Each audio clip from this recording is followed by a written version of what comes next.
C'est parti pour une plongée fascinante au cœur d'une œuvre vraiment pas comme les autres. Aujourd'hui, on s'attaque à un clip indépendant sorti en mai 2026, L'école diamantée de Will Squall. Oublions les morceaux pop classiques, ici on est face à une création dense, on pourrait presque dire littéraire. On va décortiquer tout ça ensemble. L'idée c'est de révéler les thèmes cachés, de vraiment comprendre la vision du monde ultra complexe que cet artiste propose. Un vrai voyage dans une écriture brute sans aucun filtre. 348. Ce chiffre, c'est le nombre de vues accumulées quelques jours à peine après la sortie de la vidéo. Pourquoi s'attarder là-dessus? Eh bien, ça pose le décor direct.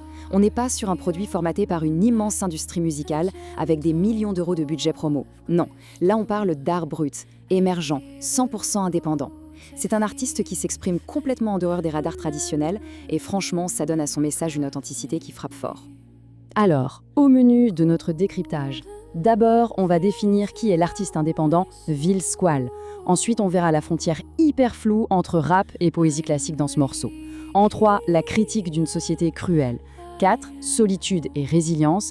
Et on terminera sur ce fameux épilogue multilingue. Allez, plongeons sans plus attendre dans la première partie, l'artiste indépendant Will Squall. Avant même de se pencher sur les rimes, il faut capter qui, ou plutôt quoi, est Will Squall. En regardant de près les métadonnées officielles de la vidéo, on trouve une définition très claire. C'est écrit noir sur blanc, l'alter ego qui dépasse son auteur, utilisant d'autres voix pour avancer. En gros, le rap n'est qu'un outil d'expression. L'artiste a carrément créé un alter ego qui devient plus grand que le créateur lui-même. L'humain s'efface pour laisser place à une entité purement créative. D'ailleurs, le texte parle d'un esprit dragon qui nage au-dessus des nuages. C'est quand même une démarche super puissante, vous ne trouvez pas? Ce qui nous amène logiquement à la deuxième partie. Rap ou poésie classique? Et c'est là qu'on observe un mélange des genres absolument fascinant. Cette citation l'illustre parfaitement. Victor Hugo m'eût visité, je suis le misérable qui rappe ses phrases. Rien que la grammaire, avec l'utilisation du conditionnel passé deuxième forme, ce fameux m'eût visité, ça pose le niveau direct. C'est un peu une collision frontale entre le rythme agressif du rap urbain et la très haute littérature classique. L'artiste se voit vraiment comme l'héritier spirituel de ces grands auteurs, comme s'il prêtait sa propre voix aux misérables de notre époque. D'ailleurs, il refuse catégoriquement les étiquettes habituelles. Il qualifie son propre art de poème qui danse. Le message est très clair, on est très loin du rap de débutant ou d'un charabia sans fond. C'est une revendication forte d'une poésie intellectuelle, mais en perpétuel mouvement. Un art conçu spécifiquement pour envoûter et pour panser les blessures. Passons à la troisième partie, critique d'une société cruelle. Si son monde intérieur est très poétique et littéraire, son regard sur le monde extérieur, en revanche, est d'une sévérité absolue. Il y a une vraie fracture qui structure toute la chanson. D'un côté, on a l'art élevé, perçu comme trop intellectuel, avec ses fameux poèmes qui dansent, et de l'autre, le constat hyper amer d'un environnement toxique, une génération cruelle où les réseaux sociaux puent l'haine. C'est un gouffre énorme entre la noblesse de la création recherchée et la froideur totalement superficielle de l'ère du numérique. Pour être précis, le texte cible des mots sociétaux bien spécifiques. On y trouve la toxicité en ligne, la menace oppressante d'un soi-disant crédit social, une société jugée surfaite et dupée par ce qu'il appelle une grande illusion, sans oublier la mention d'un stupide cirque et d'une politique complètement absurde. Attention, notre rôle ici n'est absolument pas de prendre parti, mais plutôt d'observer objectivement la grille de lecture de l'artiste. C'est le rapport impartial de sa vision, brute de décoffrage, du système actuel. Et face à ce monde perçu comme très hostile, l'attaque est frontale. Dehors satire, car mes textes sont des satires. Du coup, le rap devient une véritable arme de défense, une sorte de rap de gladiateur. Il utilise ces mots comme des frappes satiriques pour parer les coups de la vie moderne. Fait intéressant, il se compare même au personnage d'anime Kakashi attaqué. C'est vraiment l'écriture conçue comme un art martial, un bouclier pour affronter la dure réalité de tous les jours. Ce qui nous mène naturellement à la quatrième partie, solitude et résilience. Le prix à payer pour ce combat. Évidemment, adopter une posture aussi marginale laisse détresse, et l'œuvre ne le cache pas du tout. L'isolement est complètement assumé. L'artiste le dit lui-même, toujours blessé de me sentir seul.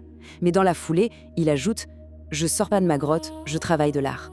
C'est un contraste très frappant entre le silence studieux de sa grotte de création et le bruit de ceux qui, dehors, braillent jusqu'à très tard.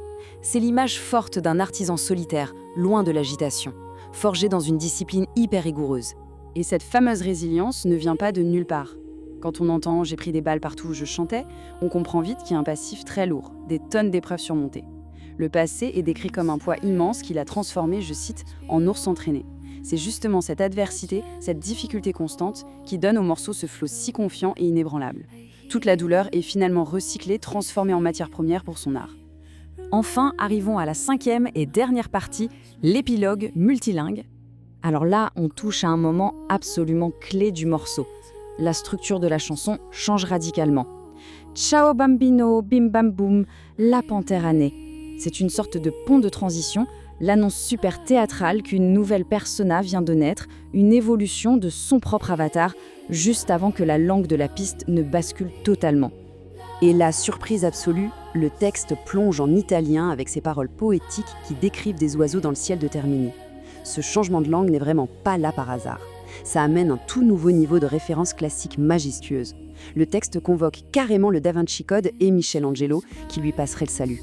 L'ambition grimpe en flèche.